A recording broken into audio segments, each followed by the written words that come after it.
But a lot of administrators being employed doing unnecessary tasks and so on, and the net result is they get paid, they get their wages, they go home. And I'm not saying they're not decent, kind people, but it's an extra burden on us trying to sort this out. Well, Stephen, you've been experiencing some unfortunate difficulties in regards to Danny's social welfare. Is that right? Yes, that's correct, Fatima. And yeah, thanks for inviting us. Isn't that right, Danny? Yes. Yeah, thanks for inviting us today. We're in this unusual situation where, well, first of all, Danny turned 18 last Christmas. Now, this is a 2 or 3 pronged story, but the curious thing that happened is that somehow automatically Danny's supports for his special needs got cut. And we only found out when we went in to get some, we had a doctor's appointment and had to buy some medicine and got hit with a bill for 70 or 80 euros. And do you know why it was cut? It hasn't been explained to me other than by, well, basically what happened was I contacted then the department and I got an email back saying, oh, this is routine. And of course I was saying, well, why is it routine? It's one thing if people have some sort of a short-term disability that, you know, has a time limit on it. But as I said to them in the message, you know, Down syndrome doesn't go away. So there was no assessment done at all, or no attempt to make an assessment of the circumstances? No, not at all, no. So as I said, now maybe if I was better informed, I might have known that it was about to happen. But it appears to have been triggered off by his 18th birthday.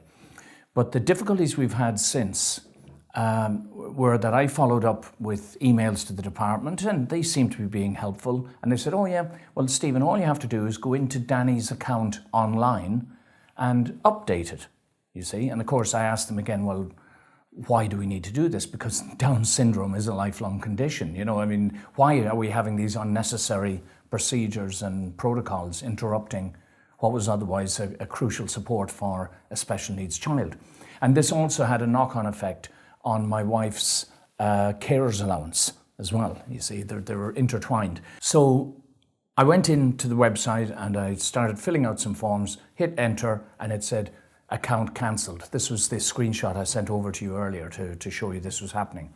Now, I then had to contact the department again and say the account has been suspended or cancelled for some reason, and I'm waiting for them to get back to me. But I have to be fair here, because of the trauma and difficulties we've been experiencing as a family. As you know, Fatima, we lost my wife about 2 months ago after taking a stroke and things like that. Now, so everything has gotten even more complicated and convoluted since. But as we sit here right now, Danny does not have a medical card. It's been taken off him. And how long, when was his birthday? Like how long have Christmas. you been? Okay, so Christmas it's time. been, what, 5 months? Yes, Since. yeah. And but again, to be fair, if we hadn't had to deal with all of this other trauma, including being made homeless twice as well since March, I'd be in a better position maybe to be on top of this. But still, it begs the question, the welfare or the care systems that have been set up, you'd think there'd be somebody who would be able to override these unnecessary interruptions in service and just say, for God's sake, the lad's got Down syndrome, he's got special needs, and whatever paperwork they have to do, it would automatically continue. But clearly that has stopped, and it could be that we will be able to sort this out in due course. But I think it might be worth mentioning, Fatima, that about 2.5 years ago, Danny's mother, Noriko, went back to Japan for an extended stay. Now, we knew she was going to be gone at least 3 months. As it turned out, she was gone for the best part of 6 months. And we said to the department, just to keep it really simple, because these things do get complicated very quickly, Noriko won't be here for the next 3 months, but Danny's elder sister, who is not working, is not claiming any benefits, she will become Danny's full-time carer while the wife is away. So Danny needs somebody to be with him almost all the time, is that correct? Yeah, mainly, well, especially for, you know, if there's a risk of Danny going out in public. Oh, he's a very good boy, he's Dad's best friend and my bodyguard, isn't that right? Yes. But he needs a certain amount of adult supervision. We couldn't let him go to the shops on his own or something. If I'm watching him, yes, you know, we let him do things. But also in, like personal hygiene issues and things like that. A little bit of help and supervision. Daddy helped you shave today, didn't I, Danny? Yes. I did a good job, didn't I? And you sent me just a sample of the kind of documents that are required for an application. And, just looking over them quickly, they look like they're not really suited to somebody like you, Danny. Like it looks...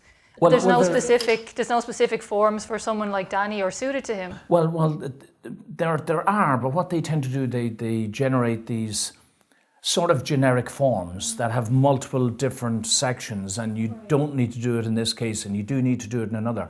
But that particular form I sent you, I've just collected it from Danny's doctor, but we're having to travel back to Mayo to collect it. There's a fee to do this that has to be paid. I can't remember exactly, it was either 40 or 70 euros, but it's considerable to get a form filled out that says, yes, Danny still has Down syndrome. Do you understand? That's basically what's happened here. It's all of these overlapping bureaucracies where it's like nobody is doing any joined up thinking. And you have a Department of Social Protection, a Department of Housing, a Department of Welfare, and all these different departments. And you keep getting told, oh no, it's not us that deals with that, it's that, people, and it's the HSE or it's the local council, or all this sort of stuff. And the onus is always on the individual, and often it's the individual that needs help the most. It's either poor people or people in desperate straits, people who've just suffered a bereavement, people who are carers looking after, the system has not been thought out, in my opinion, with them at the centre of it.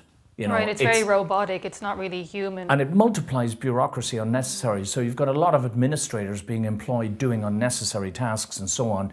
And the net result is they get paid, they get their wages, they go home. And I'm not saying they're not decent, kind people, but it's an extra burden on us trying to sort this out. Noriko was back in the country about 18 months, nearly, maybe 2 years before we sorted the mess out. Oh, they stopped, all the payments stopped because there was a glitch in the system somewhere.